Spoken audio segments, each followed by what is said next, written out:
Let's study digestion in humans.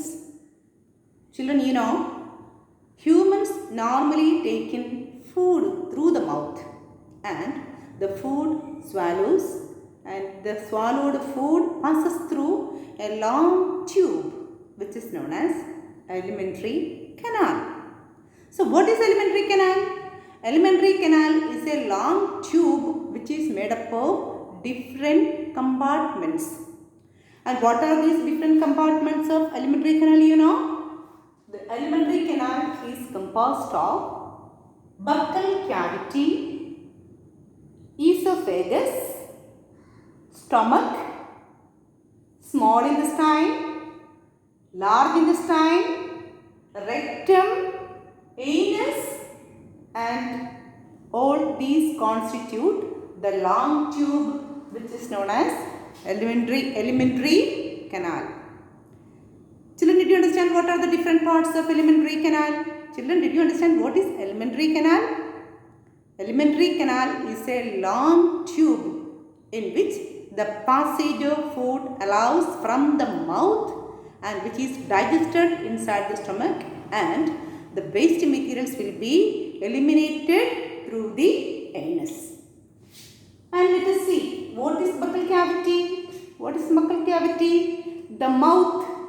This is the mouth. The mouth leads to a long cavity, a large cavity which is known as buccal cavity.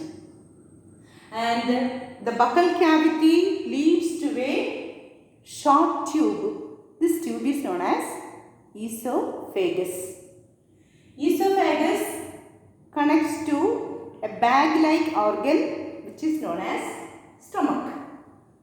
The stomach connected to a long tube which is known as small intestine, and the small intestine is connected to a large intestine, and the large intestine ends in a bag-like organ which is known as rectum, and from rectum ends in an opening which is known as anus. So all these organs constitute the alimentary canal. Let's see what is happening inside each organ. Inside the mouth, inside the buccal cavity, the food will be chewed, and from the mouth the food is swallowed through the pharynx. There is a funnel-like organ present in this area which is known as pharynx, and through the pharynx the food is taken down by the process of swallowing, and the food passes through esophagus, and from the esophagus the food reaches the stomach, and inside the stomach the food stays there for hours for the digestion of food, and from the stomach small amounts of food will be passed into the small intestine, and inside the small intestine the food will be digested and absorbed, and the undigested food materials